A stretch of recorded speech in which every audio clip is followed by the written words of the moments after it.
Hey friends, welcome back to the cabin, and today I'm going to talk about water bath canning versus pressure canning, the how and the why.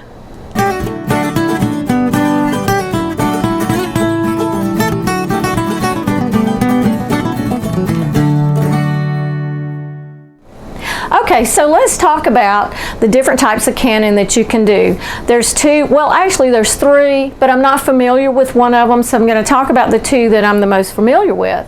But let's name the three. You have water bath canning, pressure canning, and steam canning. Now the steam canning I'm very interested in, so I hope I get an opportunity to do that, and maybe I can bring you along when I do that. But today we're going to concentrate on the two types, water bath canning and pressure canning.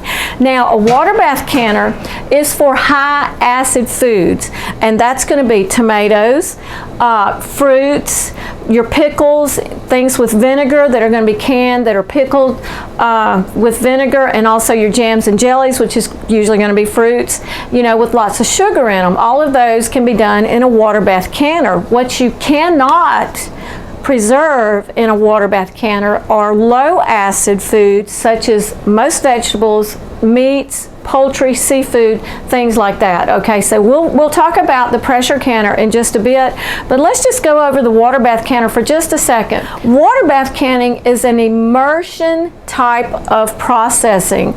Your jar is going to be completely immersed in boiling water with at least 2 inches above it. And what that's doing is making sure that the whole jar is enveloped in that boiling water.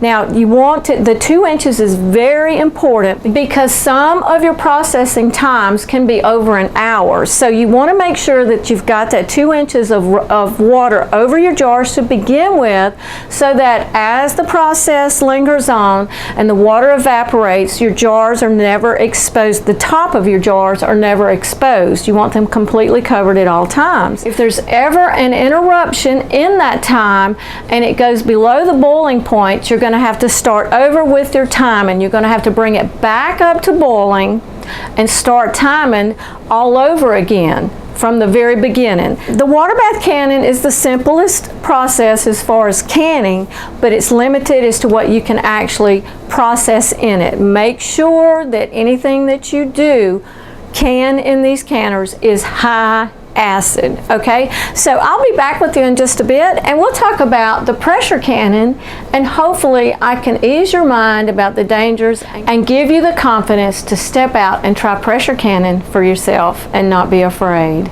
Now I'm going to talk about the all-American pressure canner. Now this is an older model, and I'm going to talk a little bit about what the difference is in this one and the newer models, and why the newer models are much safer. This has a petcock. This one has a weighted gauge. So I'm going to explain why we have to have this petcock or this vent right there. Okay, so and I'll go over it again when I bring this canner forward and we talk about it, because this is the one that you will most likely be using if you purchase one today. A pressure canner is a vacuum type canner, and so what we're doing when we raise the pressure, and it's going to be 10 pounds for 1,000 feet above sea level and below. If you're above 1,000 feet above sea level, you're most likely going to go to 15 pounds, but I need you to refer to your canner manual to be sure of those different guidelines and where you need to do the different weights. So, all right, so what we're going to do when we've got this canner, the 921 All-American, calls for 3 quarts of water, which is 1.5 inches of water in there. And then the rack, we have to have the rack in there, so you want to measure that water without the rack, or just put 3 quarts in there. It will work out about the same. And we've got our jars in here, and we've got, let me show you what we're going to do. We're going to set this lid on. We're going to line up. There should be markings that you will line up. We're going to make sure our lock is up under the lock here. The locking tab is over here where it's supposed to be. And then you will put your toggles on opposite sides at one time. And what you're trying to do, now the canner, you don't want the lid cocked like this. You want it sitting as level as possible on there. So what sometimes I will do is I will tighten, make sure one side is loose and the other side tightens, and that will help to raise it just a little bit. Let me make sure this one's right. Yes. And so that is pretty level, if you can see that, and then we would do all the rest of the toggles like that, just like that, and then we would go around and do one final tightening. This petcock up vertical is open, and what we're doing is we're releasing air. The water is boiling and it's filling the canner with steam, and it's forcing as much air out of there as possible. When it reaches the point of a forceful steam, then you're going to time it for 10 minutes. That's going to get as much air out of that canner as possible. So once you reach that point with this petcock, you're actually going to pop it down. And when you pop it down, now I'm not recommending this canner. I'm just explaining how it works. Once you drop this petcock into the horizontal position, you're going to start watching this gauge. And when this gauge gets to 10 pounds, if you're 1,000 feet above sea level or below, you're going to start watching that. And here's the difference with this canner and this canner. You regulate the pressure with the heat from the stove. I can do it pretty quick because I have a gas stove, but if you have an electric stove, the heat's not going to drop very fast. Your pressure is continuing to build, and it's not the most ideal situation. So you can see that canners today are much improved over this system now. So I'm going to explain that and other points of canner safety to you. So I'll be back with you in just a bit. I'm going to swap the canners out and we're going to talk about the modern All-American canner. Okay, so let's talk about this beauty. Now, we talked about the process of bringing a canner up to pressure. Now we've got our 1.5 inches of water, we've got our rack, we've got our jars in there, and we've put our lid on, our fire is on, and we're waiting for that steam to start coming out. So once you get to that forceful steam, you're going to start timing for 10 minutes. After 10 minutes, then you will, now remember the steam is hot, so be careful how you set your weight on. For me, it's 10 pounds because I am 1,000 feet, within that 1,000 feet above sea level and below. So let's pretend like we've got steam going. We're going to put it on 10. Now this canner, this weight has 5, 10, and 15. I use 10.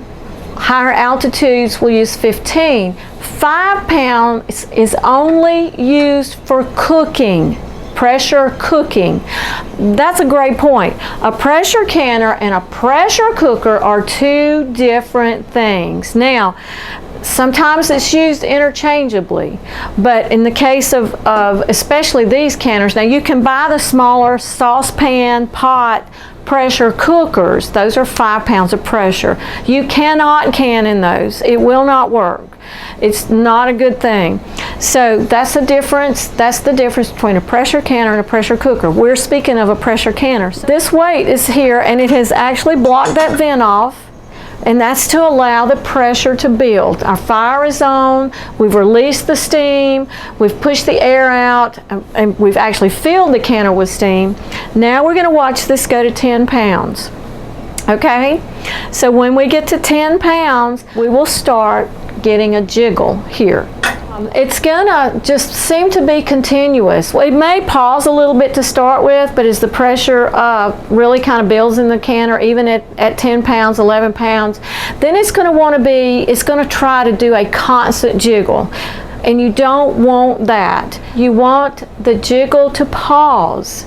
You want to jiggle and you want to pause. The reason you don't want a constant jiggle is because the canner is working too hard to regulate that pressure. So we want to just bring it back down, lower your flame, lower your heat just a little bit, and you kind of play with it until you get that jiggle and that pause. At that point is when we start timing uninterrupted. If it ever gets interrupted, you have to start the timing completely over from the beginning. It's to be safe. Once the processing time is over, you're going to turn the heat off. Your toggles will be up like that. Your toggles will be up. That had water on it. Your toggles will be all tight. Don't touch the toggles. Don't take the weight off. Allow the pressure to drop on its own. It won't take it very long, maybe 10, 15 minutes. The pressure will drop to 0. At that point, I still wait another 10, 15 minutes. I don't take the weight off. Once it gets to 0, just patience. I wait another about 15 minutes. Then I pull the weight off. Then I undo the toggles. And when I undo the toggles, then I will not take the lid completely off. I will raise it up and set it on the locks. And when we set the lid up here and we've got this gap here, we're allowing air to pass in and out of the canner to equalize the temperature in the canner with the room temperature. Okay, so we'll leave that another 10 or 15 minutes, and then once that is over with, then we will, the weight's off. The weight will have already been off. Then we will remove the lid and set it off to the side, and I wait about another 10 minutes because I don't want to pull out. These jars, remember, were much hotter than a jar coming out of a water bath canner, which is 212 degrees. These were heated to 240 degrees, and I don't want to pull that jar out and an air-conditioned room, the breeze hit it or set it on a cold counter, and the thermo change could crack your jar. And let me go back to talking about the weight. Make sure I got it on 10 pounds. It doesn't really matter, but it's just for the sake of demonstration. Another thing that you don't want to do is when you're waiting for your canner to drop to 0 pressure, don't play with the weight and try to lower it faster, because what you're going to do is you're going to cause siphoning of the liquid out of your jars, or worse yet, you're going to cause your jars to crack. And that's, after all the hard work that we've done, that's the last thing we want to do, is to lose a canner load of food that we've processed. Okay, so let's talk about a few things that you want to look for before you start canning with your pressure canner, safety wise. Now, we had talked about this canner right here and some of the things that we had going on with the petcock and the gauge, and then also there is a pop-off valve. But this is not the safest canner in the world. This design is far and beyond a much safer design, and it's almost impossible for you to have a problem. But let's cover a few safety things to make sure that you don't. Okay, so with this canner, I'm going to take the weight off so it doesn't land on my toe. You want to make sure that this vent pipe is open, and you can hold it up to the light, and if you see light, then you know it's open. Also, when I do wash this canner lid, I want to make sure that I hold my finger over the opening to the pressure gauge, and it's a little bit difficult to do and get it washed and rinsed well, but you don't want your pressure gauge filling up with water.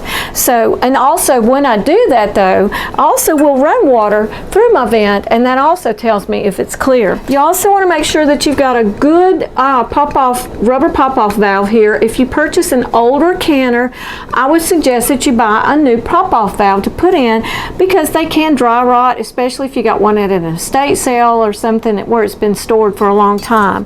And also, you want to take very good care of your pressure gauge. Don't bump it, knock it, or abuse it. You know, and I know it's hard sometimes with these bigger type canners, you know, not to knock them around, but you want to take care of it. And from time to time, I would suggest before canning season, most USDA offices can test this pressure gauge and make sure that it's accurate. All right, so, and also you can see the arrow here.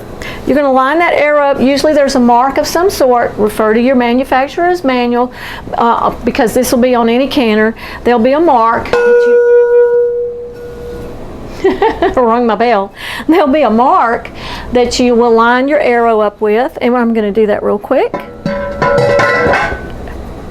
and just set that down on there. So there you go. I hope that I covered the differences in there. One thing I did want to tell you is that these are virtually impossible to have a problem with, as long as you follow the guidelines and you make sure that your equipment's in good working order. So I'm going to show you a couple of books that I like, that I refer to over and over, that goes into depth and detail on what we talked about today. So one of my favorites is the Ball Complete book of home preserving, and it's even got a section in the back that explains in deep detail the process that actually happens in a pressure canner, and it's very interesting. I learned some stuff when I got to reading up on it.